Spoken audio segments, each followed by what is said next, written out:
Morning po sa inyo lahat mga kapatid. Maraming po salamat sa isang araw na napakaganda na patuloy tayo nakapaglilikod sa Panginoon, makapakinig ng salita ng Diyos. Nalangin muna tayo sa Panginoon. Father God, tinataas namin sa iyo, Panginoon, Lord, ang araw na ito. Magandang umaga po sa inyong lahat, Lord. Thank you, Jesus, O God. Lord, tulungan mo kami bigyan ng karunungan sa aming mga pangangailangan sa pagsasalita ng iyong salita, Panginoon. Tulungan mo, Panginoon, mga nakikinig sila, Panginoon, Lord, and bless them po, Panginoon. By the most powerful and all of the Savior, Jesus Christ, I pray to you, God, in Jesus' name. Amen. Morning. Ang topic po natin ngayon is that Christ is our sufficiency. Ang kasapatan natin ay sa Panginoon. Yan ang isang napaka-importante sa ating mga kapatid. Kung minsan, ang mga material na bagay na nakikita natin sa mundo, yun ang yung mga pangangailangan natin, physical, sa buhay natin, yun ang kasapatan natin. Pero higit sa lahat mga kapatid, dapat natin malaman na ang kasapatan natin ay ang Panginoon, sa Kanya galing. Ang buhay na to, sa Kanya ang lahat ng pangangailangan na to, lahat ng nakikita natin na dumarating sa atin, galing sa Diyos lahat yan. Hindi po galing sa ating sarili yan. Kaya po, dapat po malaman natin na our sufficiency is of Christ.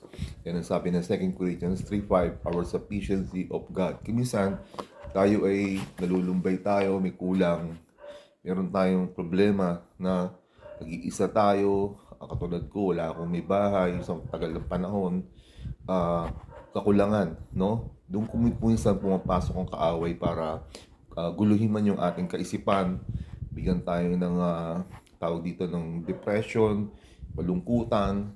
Dapat natin i-surrender natin sa Panginoon yun. Do not entertain any negative thoughts in our minds. Dapat po natin malaman yan. Tandaan po natin, datang sitwasyon na nangyayari sa buhay natin, ito ay galing sa Diyos. Pero hindi tayo pababayaan ng Panginoon. Kaya meron tayong kumisan, merong something that lacks in our lives, katulad ng 100%, 10% kulang pa rin, para tayo ay dumulog sa Panginoon. Para yung kakulangan na yun ay ibigay natin sa Panginoon. Kaya ako, daily ako nagdadasal, nagme-meditate ako, humingi ako ng tulong sa Panginoon na tulungan mo ako maibsan ng kalungkutan, maibsan ng mga agam-agam sa buhay mo. Kung minsan, dumarating sa kaisipan mo yung mga nakaraan na hindi maganda, lalo na sa mga magulang mo, sa pamilya mo na nakarambuan, yung kabataan hanggang sa ngayon, lalo na ngayon pag may edad ka na, para bang buwabalik-balik sa iyo yan na dapat gano'n na nangyari, dapat gano'n na nangyari. Ang dapat natin gawin mga kapatid, surrender natin sa Panginoon. There should be a silencing of our